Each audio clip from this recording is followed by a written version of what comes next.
Cyber crime के मामले साल 2024 में बहुत तेजी से सामने आए। दुनिया भर में साइबर क्राइम में इजाफा हुआ। भारत में भी साइबर क्राइम के बहुत से मामले दर्ज किए गए। धोखेबाज पीड़ितों को धोखा देने के लिए आर्टिफिशियल इंटेलिजेंस, वॉइस क्लोनिंग और सोशल इंजीनियरिंग जैसी एडवांस टेक्नोलॉजी का गलत फायदा उठाते हैं। इस साल खास तौर पर डिजिटल अरेस्ट से लाखों लोगों को ठगा गया है। प्रधानमंत्री नरेंद्र मोदी ने साइबर क्राइम के बारे में जागरूकता बढ़ाने के लिए मन की बात में देश को संबोधित किया था। साथियों, मैं फिर कहूंगा, डिजिटल अरेस्ट जैसी कोई व्यवस्था कानून में नहीं है। ये सिर्फ फ्रॉड है, फरेब है, झूठ है, बदमाशों का गिरोह है। और जो लोग ऐसा कर रहे हैं वो समाज के दुश्मन है।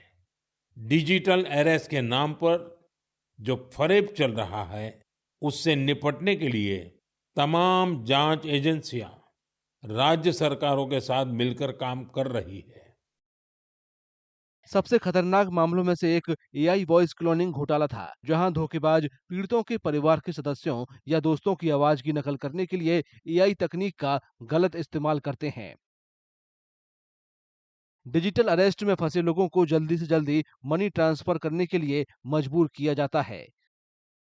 डिजिटल अरेस्ट के मामलों ने बुजुर्गों में खासी दहशत पैदा कर दी है, क्योंकि अब कई सीनियर सिटीजन ऐसे मामलों में फंसकर करोड़ों रुपए गंवा चुके हैं। AI now begins to start playing a game changing role as far as cybercrime is concerned. AI has come as God sent gift to cyber criminals because AI can now be used extensively for the purposes of committing various cyber crimes, for the purposes of making people vulnerable to and target of various kinds of cyber crimes. So, in a number of these cases, we are now beginning to see how AI is being used to come up with the digital fakes, with deep fakes, with all kinds of false information.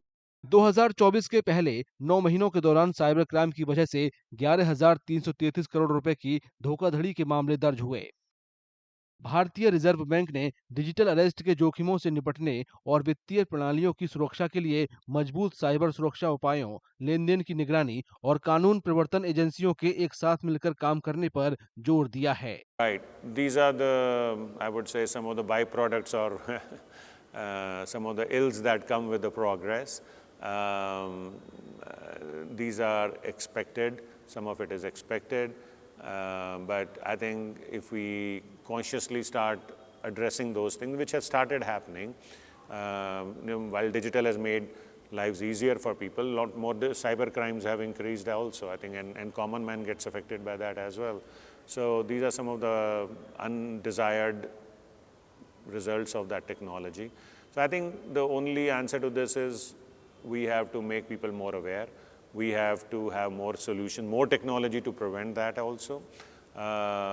So this will always be, these two things will always move in parallel, I would say. देश में cyber crime से निपटने के लिए भारतीय cyber अपराध समन्वय केंद्र I4C और national cyber crime reporting portal मौजूद है। अगर आप ये वीडियो YouTube पर देख रहे हैं तो हमारे चैनल को सब्सक्राइब करें और बेल आइकन को दबाना ना भूलें। अगर आप Facebook पर ये वीडियो देख रहे हैं तो हमारे पेज को लाइक करें।